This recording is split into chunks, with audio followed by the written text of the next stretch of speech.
लहानपणी शाळेत असताना आम्हाला तो विषय होता, कुठला? कार्यानुभव. तर हम्म. त्यात आमच्या बाईंनी आम्हाला शिकवलं होतं साबुदाणा खिचडी, काकडीची कोशिंबीर.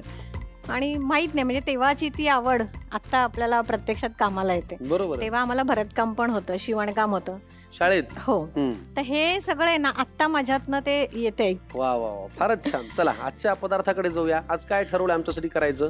आज सोलापूरची स्पेशल बाजार आमटी करणार आहोत. सोलापूरचा असा एक पदार्थ आहे जो मला प्रचंड आवडतो, बाजार आमटी.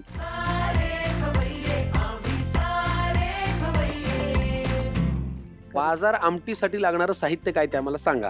भिजवलेली चणा डाळ, भिजवलेली तूर डाळ, भिजवलेली मूग डाळ, भिजवलेली मसूर डाळ, चिंचेचा कोळ, सुकं खोबरं, शेंगदाणे, भिजवलेली उडीद डाळ, तीळ, लसूण, चिरलेला कांदा, चिरलेली कोथिंबीर, काळा मसाला, जिरं, मोहरी, हिंग, गूळ पावडर, हळद, लाल तिखट आणि मीठ. बाप रे, बाजारभर साहित्य आहे बाजार आमटीसाठी.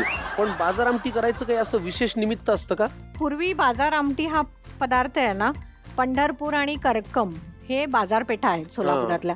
तर तिथे जे व्यापारी यायचे ना, तर ते असं डाळी वगैरे घेऊन यायचे आणि मग सगळ्यांसाठी वेगळं काय करायचं, तर मग एकच आमटी बनवायची आणि भाकरी, आणि मग ती भाकरी चुरून खायची आणि मग पोटभर, म्हणजे मग दिवसभर त्यांना वेगळं काही करायची गरज नाही लागत.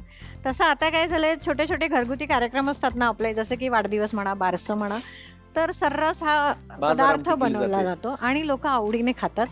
किती पण एखाद्या पदार्थाच्या नावाशी पण इतिहास असतो. म्हणजे बाजारपेठेमध्ये व्यवसाय करताना कुठे आता भानगडी करत बसा म्हणून केला जाणारा पदार्थ जो बाजार आमटी म्हणून फेमस झाला. वा, फारच छान. पहिल्यांदा काय करायचंय कृती विजयश्रीताई? पहिल्यांदा आपण या सगळ्या भिजवलेल्या डाळी कुकरमध्ये घेणार आहोत. कुकरमध्ये कुठल्या कुठल्या डाळी घालायच्या आहेत? सगळ्यातल्या 2-2 चमचे. 2-2 चमचे पुरतील? हो.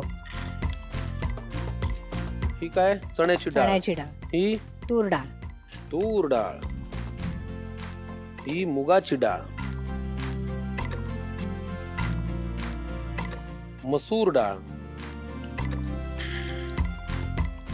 उडदाची डाळ. बस? पाणी घालून. आता काय पाणी? पाणी किती लागेल? हा, पुरे. साधारण आता किती शिट्ट्या काढून घ्यायच्यात? 4 शिट्ट्या काढायच्या. 4 शिट्ट्या.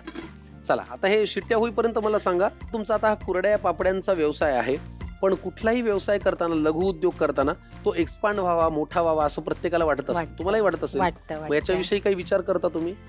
हो, बाकी आपल्याकडे सगळं असतं, पण भांडवलाचाच मेन प्रश्न आहे. हाच कळीचा मुद्दा आहे, भांडवल. आणि त्यासाठीच अंबरनाथ जय हिंद कोऑपरेटिव्ह बँक खंबीरपणे उभी आहे. खास महिलांसाठी इथे अंबर सखी हे खातं असून या खातेधारकांना बिझनेस लोन वरती खास सवलत मिळते आणि कमी व्याजदर सुद्धा.